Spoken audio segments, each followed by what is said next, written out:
Welcome back to Schup Sports, everybody. And today, on our NFL season review, on our chopping block, we have the LA team that actually has fans. Yes, the LA Rams. Congratulations, LA Rams fans. You just won the Super Bowl.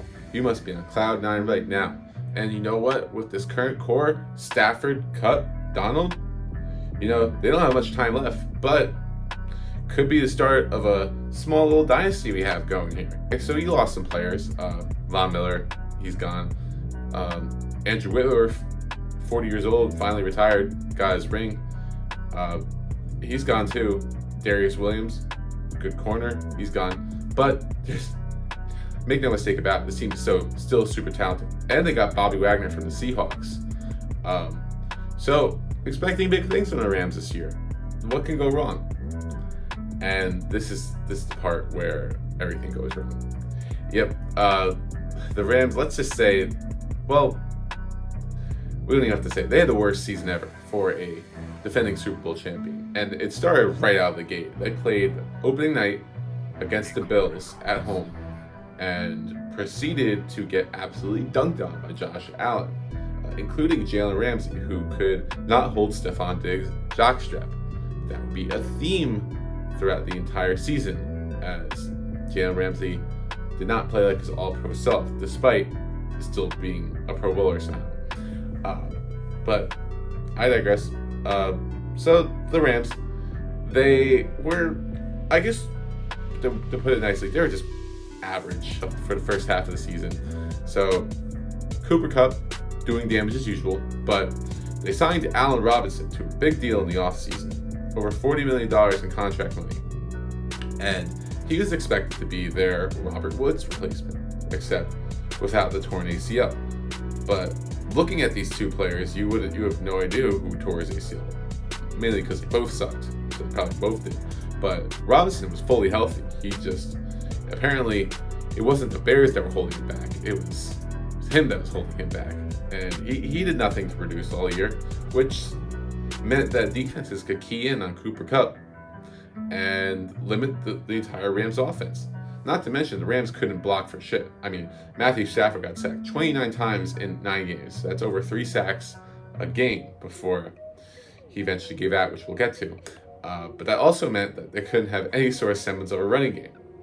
And their highly prized pick from a couple of years ago, Cam Akers, who was expected to split carries with Darrell Henderson.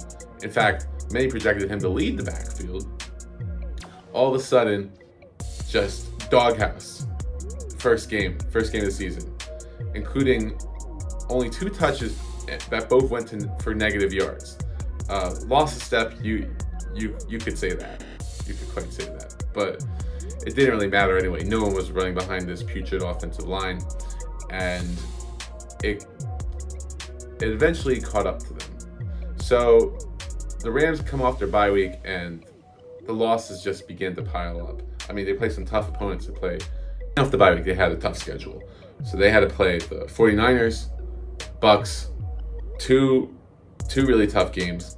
The Bucks game in particular was tough because the Rams were leading for most of that game and lost on the vintage Brady comeback. So then next week happened. So Matthew Stafford, who's had his fair share of injuries throughout his career, but has usually toughed him out, was dealing with a neck issue and could not play. So it was up to John Wolford to rescue the Rams season. Not only did he not rescue the Rams season, he actually completely derailed it by throwing a hospital pass to Cooper Kupp, causing him to get injured. And once that happened, the Rams season was over. Make no mistake about it. The Rams would go sliding from there.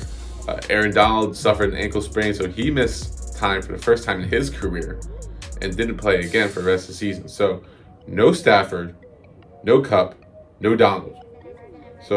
And no first-round draft pick. So what the hell do Rams fans have to look forward to? Well, they did have one thing. Baker Mayfield signed off the street after getting released by the Panthers. Still a better quarterback than anything the Rams had to offer at that time. Mayfield comes in on a Thursday night, and after struggling throughout the evening and not knowing most of the playbook, he leads a game-winning drive against the Raiders, who are fighting for a playoff spot, mind you, and earns national recognition, and all of a sudden the narrative on Baker has turned completely around, and everyone loves him again.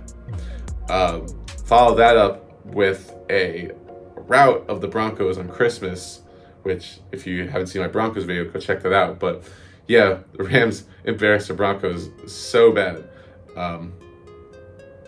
Baker Mayfield, shout out to the MVP. But let's not beat around it. This Rams season was an absolute failure, and not having a first round pick to show for it really, really stings, because this team is getting old. What can they do? Offseason? Neat. I feel like I repeat this a lot with all of the really bad teams, but they need offensive line help. They could not stay healthy on the line all year, which was a big factor for it, but what they need is a franchise left tackle. Now, are they going to be able to get that this offseason? I don't think so. But they need it real bad. But some stability on the offensive line, if anything, if they can't get their guy, would be pretty ideal. Second, they need a second wideout. They paid Allen Robinson all this money, but at this point, he's just used up goods. The wide receiver market, which is kind of weak this year. I mean, it's looking like Jacoby Myers could be the top guy in this class among free agents, which is not good. And I can't see the Rams trading for a receiver when they don't have a first round pick, or better yet, they need every draft pick they can get. So maybe they go out and draft a receiver and hope that he proves better than Allen Robinson. And, a little stability at running back wouldn't hurt too. So Cam Akers actually came on during the second half of the season and showed a little burst for once in a while. For once in his 2-year purgatory of a career. But competition could definitely be used. And then on the defensive side, we can't beat around the fact that Aaron Donald is not going to be around forever. So getting some depth pieces, maybe adding a young piece on the defensive line to maybe replace 20% of what Aaron Donald does on a weekly basis would be pretty good. And then lastly, a second corner across from Jalen Ramsey, but if Jalen Ramsey continues to play poor like he did last year, then they might want to start developing a new number one corner. But if that happens to the Rams, then just kiss their franchise goodbye. I mean, they're so deep in the hole with these trades that if their core guys don't come back, then you might as well call the Rams the least rambunctious franchise in the NFL. Well, that's enough bad puns for today. I'm your host, Schup. Thank you for watching this episode, and as always, stay positive.